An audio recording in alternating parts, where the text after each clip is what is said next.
Sacramento Kings fans should all be preparing for the likelihood that is both Marvin Bagley and Buddy Hield being on the Sacramento Kings roster come the start of next season. Now, after the trade deadline, that's another story, but it sounds like those two are going to be on the team.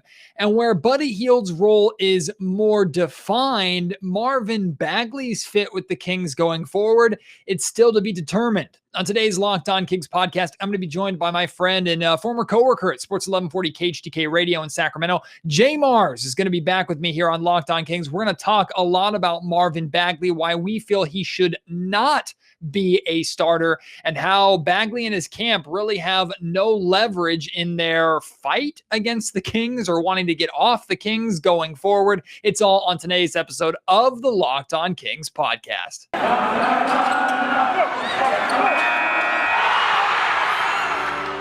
You are Locked On Kings, your daily Sacramento Kings podcast, part of the Locked On Podcast Network, your team every day.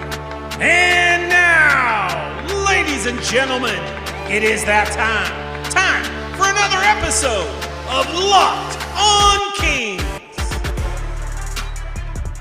Hello and welcome into Locked On Kings, your podcast hub for Sacramento Kings coverage all regular season and all off season. If you're looking for in-depth analysis, game-by-game breakdowns, highlights, interviews with local and national experts, full coverage of your Kings from January through December, this is the place for you, part of the Locked On Podcast Network. My name is Matt George. I have the privilege of being your host here. I've been a Sacramento sports media member, former radio host, now working in television, covering the Kings for the last 8 years. This will be my 8th season covering Kings basketball, but grew up in the Sacramento area, have been very familiar with Sacramento Kings basketball, Sacramento Kings fans, Kings culture here in the California capital. And like I mentioned in the introduction, today's podcast is mainly going to be focused on Marvin Bagley, my conversation with JayMarZZ coming up here in just a little bit. But I actually wanted to start today's podcast really briefly talking about De'Aaron Fox. Have you seen his Instagram photos, the weight that he has put in? Fox has been hitting the weight room. He's really put on that weight and added that strength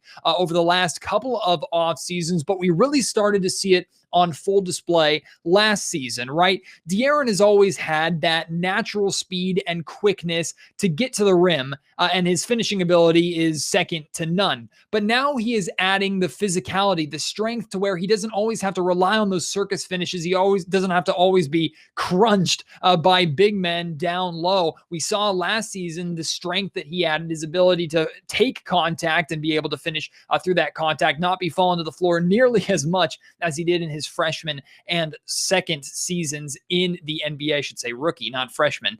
But De'Aaron putting on that weight. But the story is not necessarily the weight that he's put on and the muscle mass that he's put on. The story is that after this picture came out, De'Aaron was subjected to a random drug test, checking to see if he's on any steroids or performance-enhancing drugs. Now, I'm guessing he's not. We haven't heard any results of this drug test. That would certainly be terrible for the Sacramento Kings to have to deal with that if that is the case. But I almost guarantee that's not the case. De'Aaron puts in the work. We know he works hard. Doesn't surprise me at all that he's continued to work in the weight room. And how do you look at this situation? I honestly, if I'm De'Aaron, I take that as a compliment. I'm sure it's annoying. I'm sure it's frustrating to have to deal with that as a professional athlete. Look at all this work I put in. Look at all this muscle mass that I've grinded for. Oh, of course, the league is going to test to make sure I didn't take the cheap way out and cheat by by taking steroids or performance-enhancing drugs.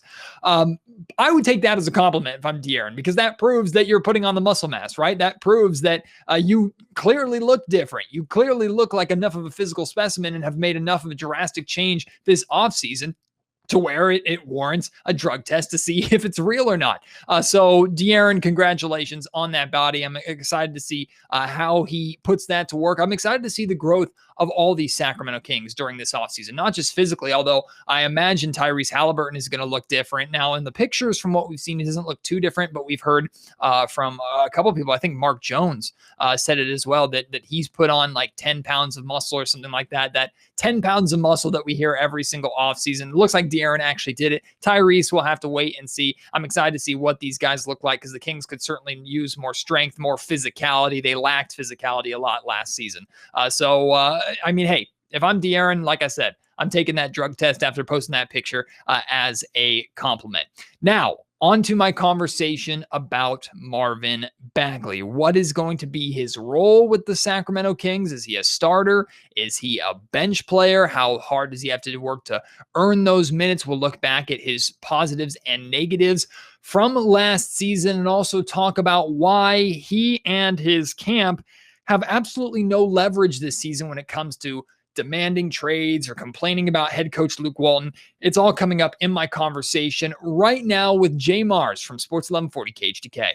Well, it's only early September. There's still plenty of off-season left, but it looks like and it feels like Marvin Bagley and Buddy Hield, but for today's conversation, Marvin Bagley is going to be a Sacramento King come the start of the 2021-2022 season. But what is Marvin Bagley's role going to be?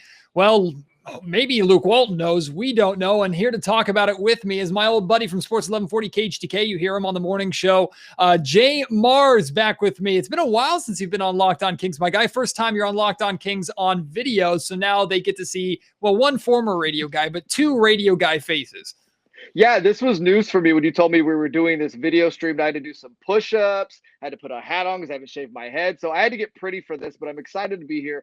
I'm excited to be back. And you know I love talking about all things Marvin Bagley, so let's just get into it. I think the last two times, and somehow you're just becoming our Marvin Bagley conversation expert here on Locked On Kings, because the last time, two times we've had you on, we've talked about Marvin. And I think the last time was us talking about the likelihood of Marvin Bagley being traded and who the Kings should look to move on from him for, what kind of packages they should look to bring back. And of course, his name has been brought up a ton throughout this offseason, been brought up lately as part of the Ben Simmons package that we have no idea if it's going to happen or not. But it just seems like, reading the tea leaves right now, that Marvin is going to be a Sacramento King come next season, which I don't think is the end of the world, Jay. Before we jump into the specifics of what Marvin Bagley will and can be for this Kings team next year, are you disappointed by the idea of Marvin being a King, or are you okay with it?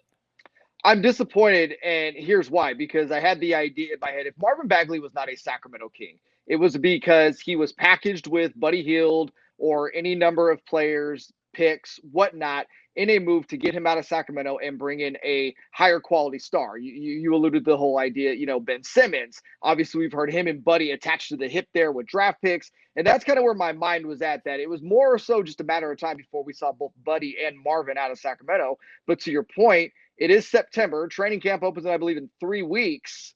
They're still here. They're still on the roster. And as we've read in reports right now, all expectations are that they're going to be Sacramento Kings to start the 2021-2022 season. So I am surprised, and I'd be lying to you if I said I wasn't disappointed. I think I feel the same way. I have a couple true or falses for you. The first one is true or false. The best opportunity for Marvin Bagley to succeed and probably the longest leash that he's going to have is here in Sacramento. True or false? True. And then the second true or false, the Sacramento Kings need Marvin Bagley to be a playoff team next season. False. Okay. Explain both of those and tell me why a little bit. Because the idea that they need Marvin Bagley to be a playoff team, I think they need Marvin Bagley, the number 2 overall pick that we thought was going to be a multiple-time All-Star, staying healthy. Yeah, they need that guy. But that guy has not made his debut in the NBA yet. I hate to tell folks. So the Marvin Bagley, for what we have seen so far, that guy is not going to get the Kings into the playoffs. So no, if we see kind of a repeat where you have him sort of trying to figure out the offense, can't really pass the ball too well, forces shots, and can't play a lick of defense, I'm sorry, no, they don't need that guy to make the playoffs. As a matter of fact, hold on, let me say, if they get that guy next year, I don't think they make the playoffs if that guy is playing heavy minutes. And I think what you said there right at the end is the big thing, playing heavy minutes, because if they're getting that guy as mainly a bench player who just puts up numbers against a second unit, okay, you can take that. You can live with that. Sure. But the Kings, I think it's fair to say their biggest hole right now, you could say the wing as a whole, but I still think that the starting 4 spot is a massive question mark for the Sacramento Kings heading into training camp. So in your mind, What does Marvin have to do in training camp to earn that spot? Is it possible for him to earn that spot just based off of training camp alone? And in addition to that, is he the best option for the Kings, you think, at that 4 spot? And if not, who's there? He has potential to be. So you talk about how does he earn the spot in camp? Because right now, the Kings are playing with house money with Marvin Bagley. There's no need like last year to start him and quote unquote see what you've got. Marvin is in the final year, unless he takes the qualifying offer, which I highly doubt. Well, first of all, he'd have to get, the qualifying offer sent to him, but he's not getting an extension. That's not happening. So realistically, this is a make it or break it year for Marvin Bagley, not just in Sacramento, but if he wants to get some sort of a contract on the open market next year. So he needs to go into training camp. And the first thing he has to show people is that he can actually be decent on defense. He doesn't have to be great. He doesn't have to be good, but he can't be what we saw last year where when him and Buddy Hield were on the floor at the same time, on defense, the Kings were playing 5-on-3. He has to show that he can at least comprehend Luke Walton's defensive schemes. If he can do that and let the offense come to him, like you said, the Kings do have a hole at the power forward position, because right now, to me, if we're just looking at this roster, your best option at the 4 is Harrison Barnes, moving away from the 3, stretching out at the 4, which now highlights your real issues on the wing, because at that point you're either going small ball with Buddy Hield at the 3 or you're playing Mo Harkless. So he has to be able to show that he can play defense. He has to work within the offense. And more importantly, he has to show that he can stay healthy. That's the biggest thing. And you're not going to really see that in training camp. Obviously, if he gets hurt in training camp, that just derails everything for him. But would we be surprised? We wouldn't be surprised. No, we wouldn't be surprised. But really, again, the Kings are playing with house money. There is no need to start him. He needs to go into training camp. He's going to have to earn that spot this year. Does this sound familiar? You've got one device that lets you catch the game live. You have another that lets you stream your favorite shows. You're watching sports highlights on your phone, and you've got your neighbor's best friend's login for all the good other stuff. I'll tell you about a simple way to get all of that entertainment that you're used to without the hassle. It's called getting your TV together using DirecTV Stream. It brings you live TV and on-demand favorites together like never before, so you can watch your favorite sports, movies, and shows all in one place. That means no more juggling remotes, no need to buy another device ever again. And the best part, there's no annual contract. You know, the worst part about television, that's gone. No annual contract. Get rid of the clutter and the confusion. Get your TV together with DirecTV Stream. You can learn more at directtv.com. That's directtv.com. Compatible devices are required. Content varies by package. I love that you said the Kings are playing with house money, because I said that really when Monte McNair took this job. I said Monte McNair had house money when it comes to Marvin Bagley, because if he didn't work out, well, it wasn't your pick. It's not your fault. And if he does work out, great. He's an asset that you have on your team, and he's still young, and he still, in theory, fits what the Sacramento Kings are trying to do. But I'm in the camp, Jay, and I said this at the start of the offseason, even when I firmly believed that Marvin wasn't going to be on this roster. Now that it's more than likely he is going to be on the roster, I still feel the same way. I don't want Marvin Bagley anywhere close to the starting lineup at first. Even if he has an impressive training camp, I don't want to reward that. And it's not... I have to be careful here, because I don't want to punish Marvin Bagley, the basketball player, for all the crap that happened off the court, especially when none of it came from Marvin specifically, except for, I guess, what he did on his social media accounts. But in reality, that's not that significant of a deal. But at the same time, too, I think Marvin putting up numbers and just using his raw ability to put up points and numbers against the second unit off the bench, that's where you need to start. And if he proves that he can be reliable, meaning he's available for more than 20 games, if he can play the first 20 games without any kind of injury or anything like that, as a bench player, just putting up empty numbers, okay, now let's start talking about incorporating him into the starting lineup, or maybe having him on the floor to close games. Then we'll get there. But I need to get there first, Jay. Oh, for sure. And the word there is empty numbers, the empty calorie stats, because let's face it, if you look at Marvin Bagley and you just look at strictly game logs, right?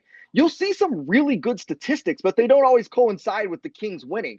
Marvin Bagley will get a rebound or 3 or 4 rebounds in a game that are just completely uncontested. Well, those go into your stat sheets, or a putback or an easy bucket. Again, we haven't really seen Marvin Bagley in the trenches like that, where he's pulling down 7 or 8 rebounds when there's 2 other guys in the key with him. So I'm with you. It can't be empty stats. Go in, come off the bench. If that's the route they're going, and prove it, I am more than okay with that. Again, the only caveat is if he goes into training camp and he seems like he has the defensive schemes down, if he seems like he's playing within the offense and the fit is there, then I'm okay with him starting. But I'm with you. I'd like to see him, in my perfect world, come off the bench and be a great sixth man. Come off the bench and make a difference scoring, because we saw that with the Kings last year until the trade deadline.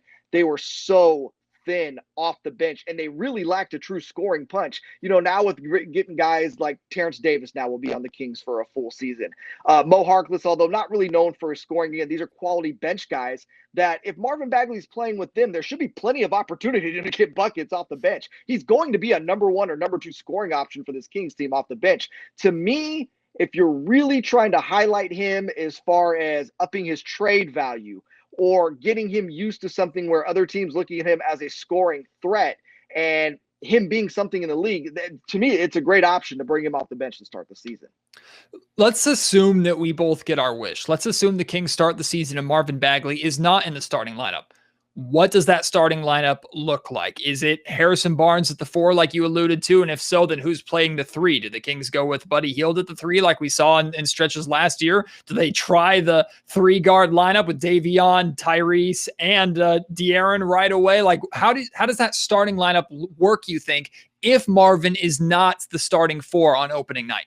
If I'm Luke Walton, I don't like the idea of just inserting Davion Mitchell and going with that 3-guard lineup right away to start a game. To me, that's a lineup you're going to use depending on what the other team is throwing out there during the game. Because I do think that 3-guard lineup of Mitchell, Halliburton, and Fox can and will work situationally for different points of the game. So if I'm Luke Walton, which I'm not, but I'm going with something that's comfortable to me. And we saw for a stretch last year, that lineup of Fox, Halliburton, and Buddy, that 3-guard lineup with Barnes and Holmes was one of the more productive lineups in the NBA. So if I'm Luke Walton and I want to get off to a hot start, I need to go with what I know will work. And that's that 5 right there. That 5 worked for them last year. There's no reason to believe it won't work for them again this season. You got plenty of stuff to bring off the bench, whether it's Marvin. You have Tristan Thompson and Alex Len at the big.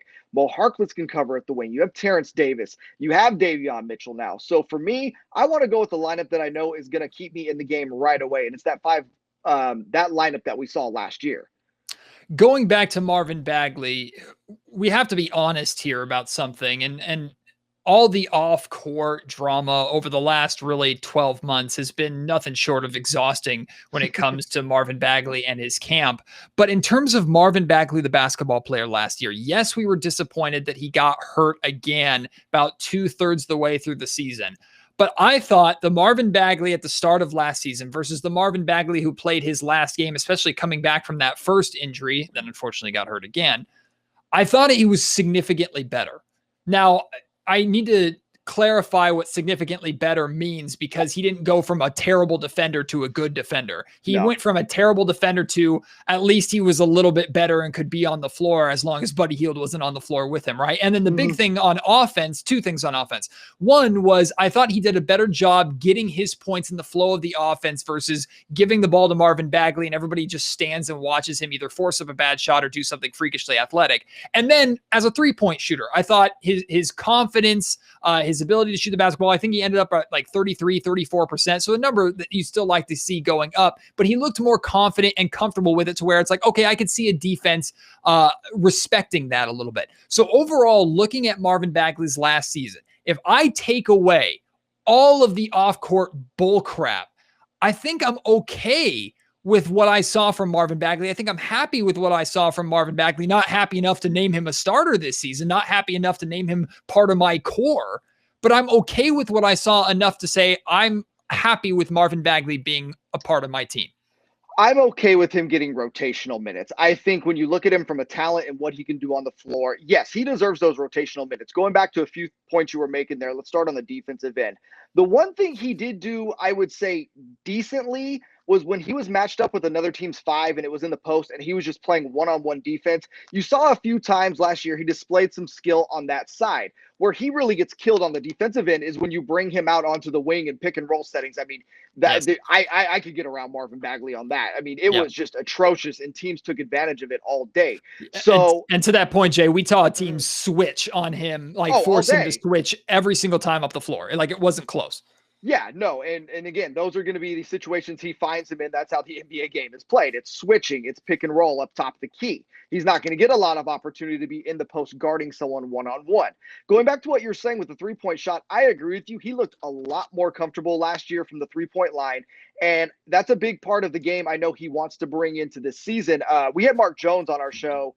I want to say either the day after or 2 days after the Kings had clinched the Summer League title. And he had mentioned to us, he's seen Marvin working out in Miami and he looks great. He's putting a lot of emphasis on that outside shot. And look, we know what Marvin can do around the basket. The second jump, the jump hooks, he's very fluid around there.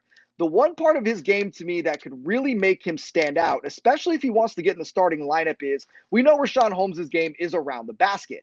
If he can get out and extend and be anywhere from 37 to 40% three, right? I mean, if he's hitting that at a clip of 3 to 4 shots a game, that all of a sudden changes the entire calculus of Marvin Bagley and where he plays on this team. Absolutely. Because I thought a lot of times last year, the starting lineup with him and Holmes, they made it work, but they're not an ideal fit next to each other. And Correct. the main reason is because neither of them was truly comfortable extending their game. So if he can do that, and now he is more of a stretch four next to Holmes and can play adequate defense, now we're talking about unlocking the things that we saw with the idea of why he could have been the number 2 pick. And again, that will be a game changer. Whether or not that happens, we'll wait and see. But to your point, I like the idea of him doing that off the bench for a little bit and kind of getting his confidence there. The Locked On Kings podcast is brought to you by Built Bar, our friends for a long time. Built Bar, the protein bar that tastes like a candy bar. I have one every single day and have to suffer through the days when I'm waiting for my next Built Bar box to arrive. Thankfully, though, my newest Built Bar box did arrive, of course, loaded with my favorite bars, which are mint brownie, but I also ordered some orange and some strawberry. I like the fruit. My wife prefers like the cookies and cream and German chocolate, so there's a few of those in there. And you can try all of these flavors by ordering a mixed box on Built.com, and then once you have the flavors that you like, once you know your flavors like we do, you can then order those specific flavors for your next box. Built.com is so easy to maneuver. They have great deals there. We have a promo code for you that I'll share just in a second, but I want to make sure you know that these protein bars taste like candy bars. They're delicious, covered in 100% chocolate, but they're good for you. 17 to 18 grams of protein, calories ranging from 130 to 180, only 4 to 5 grams of sugar, and only 4 to 5 grams of net carbs. Amazing flavors, all tasty, and most importantly, all healthy. Go to Built.com, use promo code LOCKED15, and you'll get 15% off your order. Again, that's promo code LOCKED15 for 15% off at Built.com. Locked On Kings is also brought to you by BetOnline.ag. Football season, it's here. It's that time of the year again. All eyes turning to the NFL. Teams are back on the gridiron to start the football season, and as always, BetOnline is your number one spot for all the pro and college football action this season, in addition to, of course, NBA and college basketball. Get all the updated odds, props, and contests, including the online's biggest $500,000 NFL mega contest and the world's largest $200,000 NFL Survivor contest, which is open now at BetOnline. Head to the website or use your mobile device to sign up today, and you'll receive a 100% bonus. That's truly unheard of. Be sure to take advantage of their opening day super promo, meaning if you make a bet on tonight's opener between the Super Bowl champion Buccaneers and the Dallas Cowboys, if you lose, your wager will be refunded up to $25 for new customers only when signing up and using promo code NFL100. That's all at BetOnline, your online sportsbook experts. Here's another thing I wanted to get your thought on. I feel like his camp, even Marvin himself, they have absolutely zero leverage anymore. Zero. And zero. What the big change for me was, like we talked about Monty McNair having house money when it came to Marvin Bagley. He didn't have to save face for Marvin to work out. He wasn't attached to Marvin Bagley in any way. But it doesn't surprise me that Team Bagley came against or was anti-Luke Walton in a lot of ways, because that could be a scapegoat. That could be a fall guy. And in a way, he still kind of is. But now we have Monty McNair committing to Luke Walton, so much so, bringing him back for another year. Basically, so now Luke Walton is Monty's guy. Now, that doesn't mean that Luke is going to be here for the next couple of years. Luke could be gone midway through the season, depending upon how it goes. And we should be rooting against that, because if that's the case, that means the Kings are terrible again. But the general manager picked the head coach that you didn't like. Now you literally have nobody else to go after. It's you. It's your inability Yeah. to stay healthy. It's you making the excuses. I wanted to get your thoughts on that. So let's go back to the whole coaching thing first. Remember, they did the same thing to Dave Yeager. Yep. Remember Coach Yogurt, as Marvin Bagley called him, I believe, on Twitter. And at first it was Dave Yeager's not starting him. Dave Yeager needs to go. All right, cool. We insert Luke Walton in. Now Luke Walton is not playing Marvin in the fourth quarter. Oh, by the way, we're complaining about this the same day that the team won a game that Marvin didn't play in the fourth quarter.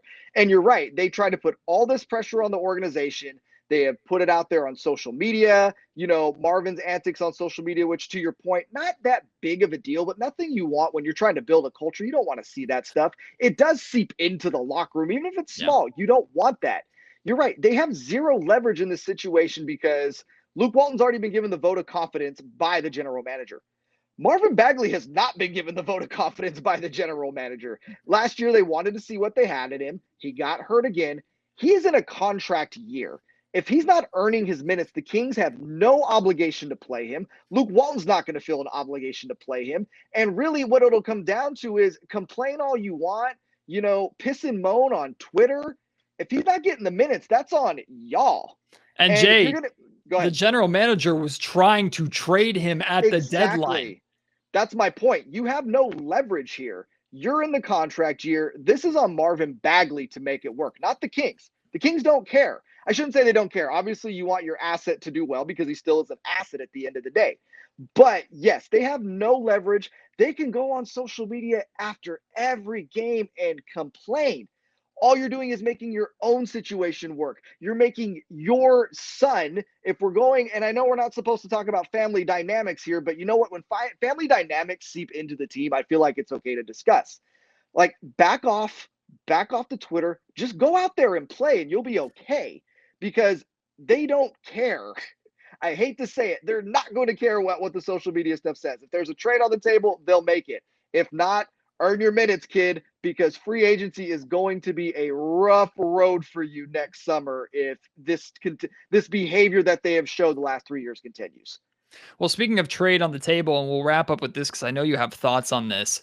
The best chance of Marvin Bagley not being a King next year, as of right now, is a Ben Simmons trade, which things have cooled off significantly since a article from Philadelphia by Keith Pompey came out saying that Ben is refusing to show up to training camp. And I still believe the Kings can offer realistically the best package that the 76ers could hope for as of right now. But who knows what's going on that front. But we do believe that if that trade were to go down, right, Marvin Bagley would be a part of that package. Yes. However, I also understand Philly not being super attracted to Marvin Bagley as one of the key pieces of that. I do believe Philly would be super attractive to either Tyrese Halliburton and Davion Mitchell. Of course, I could add De'Aaron Fox in there too, but that's safe not happening. That's not happening, right? What surprises me, though, and I know it surprises you, is the amount of people that just as eagerly as they would De'Aaron Fox said, oh, Tyrese Halliburton isn't happening either. And I've even seen some people saying Davion Mitchell isn't happening. And to some extent, I understand what they're saying because the upside, the excitement there with that young team and what they can be together. But we're talking about trading for a bona fide star who's been successful in the league. And I hate attaching untradeable labels to players that were ultimately on a bad basketball team. I know you have thoughts on that. So I have a lot of thoughts on that. Let's start with the calculus first with Philadelphia. They're going to have to trade Ben Simmons at some point. We saw what happened in Minnesota. Remember when the Jimmy Butler thing lingered into training camp and then into the start of the season? And they traded an all-NBA player for two rotational pieces in Saric and Covington, right? Mm-hmm. That's what they got for Jimmy freaking Butler, okay? So Daryl Morey has to realize something. You're going to have to swallow a trade package that you don't like. The 7,000 first-round picks and the superstar or borderline all-star, they're not coming your way. That's not a thing. So what this is going to come down to is which package is Morey going to be willing to swallow? And we look at some of the teams that are, allegedly in the running for Ben Simmons. To your point, the Kings so far from what we know, I think do have the most attractive package. Do I think it's fair value for Ben Simmons? Absolutely not. If the Kings were to trade Buddy Hield, Marvin Bagley, and a pair of first and a pick swap for Ben Simmons, that is a heist. It is a runaway just heist. But I get the feeling as the pressure kicks in, teams are going to start upping their offers a little bit. You know, we've heard Minnesota is in heavy pursuit, but they don't want to get rid of D'Angelo Russell. Here's how I look at this from the Kings standpoint is you've seen the reports, Halliburton untouchable, and like you said, even a few Davion Mitchell things. I'm calling BS. I'm calling that as just a straight negotiation tactic by the Kings, and we've seen other teams employ this. The Timberwolves saying D'Angelo Russell is not on the table. Again, I'm calling BS. These are just, they are trying to keep driving down the value of Simmons. I look at it this way. If Daryl Morey calls Monty McNair and says, look, we are about to trade Ben to Team X. If you throw in Halliburton, a first-round pick with Bagley and Hield, we make the deal. I think Monty McNair would be insane not to take that deal because I love Tyrese Halliburton. I want to see him develop here. I think he is great for the culture, and I think he's going to have a great NBA career. But are we sure he's going to be an all-league, multiple-time all-star, runner-up to the Defensive Player of the Year award by the time he's 25? Nobody can guarantee that. I would be surprised if he's even in that realm. And I'm sorry, you're not going to pass up a 25-year-old Ben Simmons with Tyrese Halliburton being the only holdup. It's just not a thing.